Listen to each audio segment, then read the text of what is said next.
Реабилитациялық орталықтағы дәрігердің бір күндік жұмысы қалай өтеді? Сәлем достым, мен дәрігер-невролог Ұлжан Сәрсенбайқызы. Қамқорлық реабилитациялық орталығында невропатолог болып жұмыс жасаймын. Бір күндік жұмыс күнімді қысқаша ғана көрсетсем деп едім. Жалпы реабилитациялық орталық бізде 3 этаждан тұрады. Ең алғашқа келіп, мен осылай киімімді ауыстырып аламын. Кішкене ата-аналармен, балалармен дұрыс қарым-қатынаста болу үшін және өзімді дұрыс ұстау үшін мен кішкене түр әлпетімді, бет әлпетімді кішкене қалыпқа келтіріп аламын. Өйткені үйден таңертең асығыс шығып, кейде бояна алмай қаламын деген сияқты. Қазір жұмысқа келіп, өзімнің медициналық формамды киіп, кішкене қалыпқа келтіріп, енді ары қарай балаларды, келіп жүрген балаларды мен бір қарап шығамын және балалармен ойын терапиясында жүргізетін боламын. Ал маған сәттілік, барынша барлығын өзім дайындап жатырмын. Өзіме ыңғайлы болу үшін мен хир-костюм киіп алдым. Енді балаларды, жаңа келген пациенттерді рефлекстерін қарап, бұлшығы тонустарын қарап, күштерін қараймын. Жалпы балаларды келген кезде невропатолог және педиатр маманы диагностикадан өткіземіз.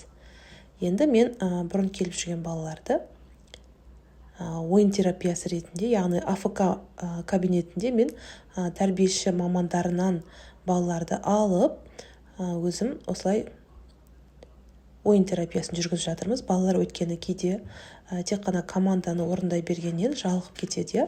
Тәрбиешілер мынау қандай түс, мынау киімін кию, шешіну деген сияқты күнделікті командалық жұмысты немесе олар жалғады. Сондықтан біз арасында осылай ойын терапиясы, арасында жануарлармен осындай тек қана мультфильм емес, жануарлар қандай дыбыс шығарады деген сияқты әртүрлі ойын терапиясын мамандар өткізіп жатамыз.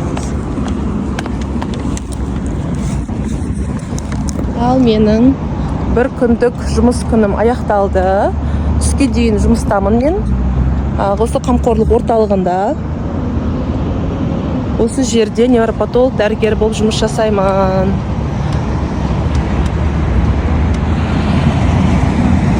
Саттарханов 31. Мына жерде бізде Сириус, в общем, не ғой?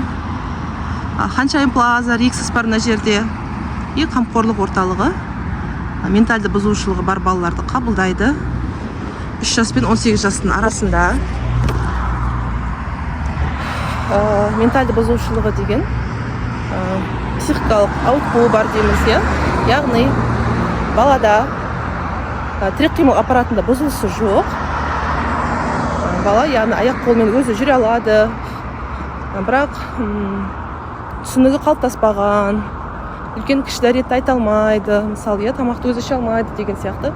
Осындай балалар қазіргі таңда өкінішке орай көп қоғамда. Сол балаларға мемлекет тегін қызмет көрсету мақсатында осындай орталық ашылған. Бұл жерде 3 жастан 18 жасқа дейінгі балалар қабылданады. Инвалидность міндетті түрде болу керек.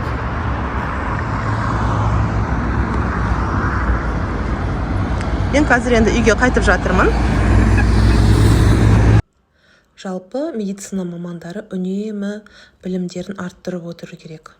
Мен тек қана невропатолог дәрігер емес, сонымен қатар жалпы бірінші мамандығым менің педиатр, одан кейін невропатолог және массажист маманымын. Мен өзімнің жеке кабинетім бар, түстен кейін сол жақта боламын.